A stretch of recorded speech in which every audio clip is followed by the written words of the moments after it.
Gap ನಿಮ್ದು 2.5 ವರ್ಷ, ಅವ್ರದ್ದು 2.5 ವರ್ಷ, 5 ವರ್ಷ ಗ್ಯಾಪ್. ಅದಕ್ಕೆ ಮುಂಚೆ 5 ವರ್ಷ ಗ್ಯಾಪ್. ಟೋಟಲ್ ಇಲ್ಲ, ಈಗ ಏಜ್ ರಿಲ್ಯಾಕ್ಸೇಷನ್ ಚರ್ಚೆ ನಡೀತಿದೆ. ಅಭ್ಯರ್ಥಿಗಳಿಗೆ ಪೂರಕವಾಗಿ ಆ ಏಜ್ ರಿಲ್ಯಾಕ್ಸೇಷನ್ 2 ವರ್ಷನ 3 ವರ್ಷನ 4-5 ವರ್ಷ ಅಂತ ನಮ್ಮ ಮಾನ್ಯ ಮಂತ್ರಿಗಳು ಅದ್ರ ಬಗ್ಗೆ ಹೇಳ್ತಾರೆ. ನನಗಿರೋ ಸೋರ್ಸಸ್ ಪ್ರಕಾರ ನಮ್ಮ ಸರ್ಕಾರ ನಿಮ್ಮ ಪರವಾಗಿದೆ.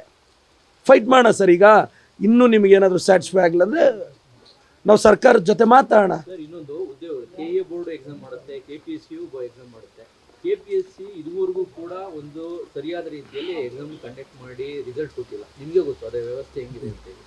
ಅದ್ರ ಮೂಲಕ ಏನಾದ್ರು ಮಾಡ್ತಿರೋ ಅದು ಕೆಎ ಎಕ್ಸಾಮ್ ಕಾಲ್ ಮಾಡ್ತೀನಿ ಅಂತ ನಿನ್ನೆ ನೋಟಿಫಿಕೇಶನ್ ತರದು ಒಂದು ಏನೋ ಲೀಸ್ಟ್ ಕೊಟ್ಟಿದೆ. ಕೇವಲ 759 ಲೀಸ್ಟ್ ಕೊಟ್ಟಿದೆ. ಆದರೆ ಮಿಕ್ಕಿದ ಲಕ್ಷಾಂತರ ಯುವಕರಿಗೆ ಅದು ಸರ್ಕಾರದಲ್ಲಿ ಉದ್ಯೋಗ ನೀವು ಲಕ್ಷಕ್ಕೆ ಕೊಡ್ತೀವಿ ಅಂತ ಆಶ್ವಾಸನೆ ಕೊಟ್ಟಿದ್ರಲ್ಲ, ಆ ಉದ್ಯೋಗಗಳೆಲ್ಲ ಎಲ್ಲಿ? ಇಲ್ಲ, ನೀವು ಹೇಳಿದ್ದು ಕರೆಕ್ಟ್ ಇದೆ ಸರ್. ನಿಮ್ಮದೇ ಅಲ್ಲ ಸರ್, ನಾನು ಶಾಸಕನಾದ ಮೇಲೆ ನಾನು ಸರ್ಕಾರದಲ್ಲಿ ಸಲ್ಲಿಸಿದ ಮೊದಲ ಡಿಮ್ಯಾಂಡೇ ಕಾಂಪಿಟೇಟಿವ್ ಎಕ್ಸಾಮ್ಸ್ನ ಎವ್ರಿ ಇಯರ್ ನಡೆಸಬೇಕು ಅಂತ. ಲೈಕ್ UPSC ಥರ KPSC 100 ಪೋಸ್ಟ್ಗೆ ಆಗಲಿ ಎವ್ರಿ ಇಯರ್ ಕಾಲ್ ಮಾಡಬೇಕು. Group D, group C, group ಬಿನ ಎವ್ರಿ ಇಯರ್ ಕಾಲ್ ಮಾಡಬೇಕು. ನಮ್ಮ ಭಾಳಷ್ಟು ಸ್ಟೇಟ್ಸಲ್ಲಿ ಏನಾಗಿದೆ ಸರ್, ಎವ್ರಿ ಇಯರ್ ಕಾಲ್ ಆಗ್ತಾ ಇಲ್ಲ. ಇದರಿಂದ ಏಜ್ ಸಮಸ್ಯೆ ಆಗಿಬಿಡ್ತಿದೆ. ಸೊ ಇದು ನನಗಿರೋ ಸೋರ್ಸಸ್ ಸರ್. ಆದಷ್ಟು ಬೇಗ ನಿಮ್ಮ ಪರವಾಗಿ ನಾವು ಇಲ್ತೀವಿ. ನಾನು ರಾಜ್ಯದ ಯುವಕರನ್ನ ಕೈ ಮುಗಿದು ವಿನಂತಿಸ್ತೀನಿ, ನಿಮ್ಮ ಜೊತೆ ನಾವಿದ್ದೀವಿ, ನಿಮ್ಮ ಜೊತೆ ನಾವು ನಿಲ್ತೀವಿ. ಕಾಂಗ್ರೆಸ್ ಸರ್ಕಾರ ಯುವಕರ ಪರ, ಕಾಂಗ್ರೆಸ್ ಸರ್ಕಾರ ಬಡವರ ಪರ, ಕಾಂಗ್ರೆಸ್ ಸರ್ಕಾರ SC ST OBC ಹುಡುಗರ ಪರ.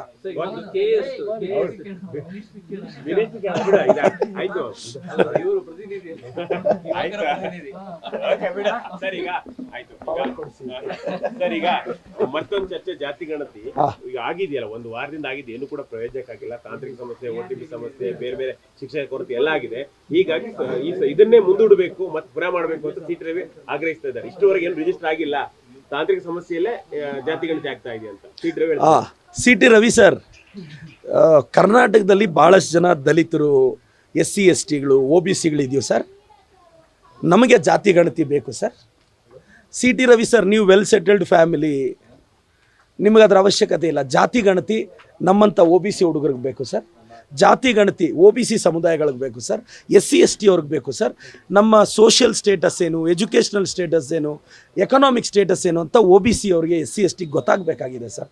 ಬಟ್ CT ರವಿ ಸರ್, ದಯವಿಟ್ಟು ಇದನ್ನು ಅಪೋಸ್ ಮಾಡಬೇಡಿ ಅನ್ನೋದು ನನ್ನ ಅಭಿಪ್ರಾಯ.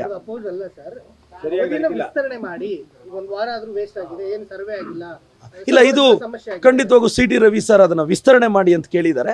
ನೋಡೋಣ ಸರ್, ಖಂಡಿತವಾಗೂ ಟೆಕ್ನಿಕಲ್ ಲ್ಯಾಚ್ ಆದರೆ ಇದನ್ನು ಎಕ್ಸ್ಟೆಂಡ್ ಮಾಡೇ ಮಾಡ್ತಾರೆ. ನನಗೆ ಗೊತ್ತಿರೋ ಪ್ರಕಾರ ಒಳ್ಳೆ ಅಡ್ವೈಸ್ ಅಂತ ನಾನು ಭಾವಿಸ್ತೀನಿ. ಡಿಲೇ ಆಗಂಗಿದ್ರೆ ಇನ್ನೊಂದು 15 ದಿನ, ಅದು ಕಾಲ್ ತೊಗೋಬೇಕಾಗಿರೋದು ನನ್ನ ಮುಖ್ಯಮಂತ್ರಿಗಳು. ಮತ್ತು ನನ್ನ ಮುಖ್ಯಮಂತ್ರಿಗಳು ಏನು ಹೇಳ್ತಾರೋ ನಾನು ಅದೇ ಹೇಳ್ತೀನಿ. ಬಟ್ ಇಲ್ಲ ಸರ್, ಕೊನೆಯಲ್ಲಿ ಅಗತ್ಯತೆ ಬಿದ್ದರೆ, ಮಾಡಬಹುದಾದಂಥ ಪರಿಸ್ಥಿತಿ ಸೃಷ್ಟಿಯಾದರೆ ಮಾಡಬಹುದೇನೋ ಅನ್ನೋದು ಅಭಿಪ್ರಾಯ ಸರ್. ನೋಡೋಣ, CT ರವಿ ಅಣ್ಣ ಹಂಗೆ ಹೇಳಿದ್ರೆ ಅದನ್ನು ಪಾಸಿಟಿವ್ ಆಗಿ ಸ್ವೀಕರಿಸ್ತೀವಿ. ಆವಾಗ CT ರವಿ ಅಣ್ಣ ಪಾಸಿಟಿವ್ ವಿಚಾರಗಳು ಮಾತಾಡಿ. CT ರವಿ ಅಣ್ಣ ಏನು ಬರೀ ಬೈಯೋದೇ ಆಗೋದ್ರೆ ಹೆಂಗೆ CT ರವಿ ಅಣ್ಣ ಸರ್? ಮತ್ತೆ ಧರ್ಮಸ್ಥಳ ಕೇಸಲ್ಲಿ ಇವಾಗಲೂ ಕೂಡ BJP ಹೇಳೋದು ಕಾಂಗ್ರೆಸ್ ನಾಯಕರ ಷಡ್ಯಂತ್ರನೇ, ಕಾಂಗ್ರೆಸ್ ನಾಯಕರೇ ನಿಂತಿದ್ದಾರೆ, SIT ತನಿಖೆ ಮಾಡ್ತಿಲ್ಲ, ಸರಿಯಾಗಿ ತನಿಖೆ ಮಾಡಿದ್ರೆ ಕಾಂಗ್ರೆಸ್ ನಾಯಕರೇ ಹೊರಗೆ ಬರ್ತಾರೆ, ಬರಬೇಕು ಅಂತ ಹೇಳಿ ನೆನ್ನೆ ವೀರೇಂದ್ರ ಹೆಗಡೆ ಸಾಹೇಬ್ರು ಏನು ಹೇಳಿದ್ರು, SIT ರಚಿಸಿದಾಗಿಂದ ನನ್ನ ಮೇಲೆ ಇರೋ ಕಳಂಕ ಕಡಿಮೆ ಆಗಿದೆ ಅಂತ ಹೇಳಿದ್ರು.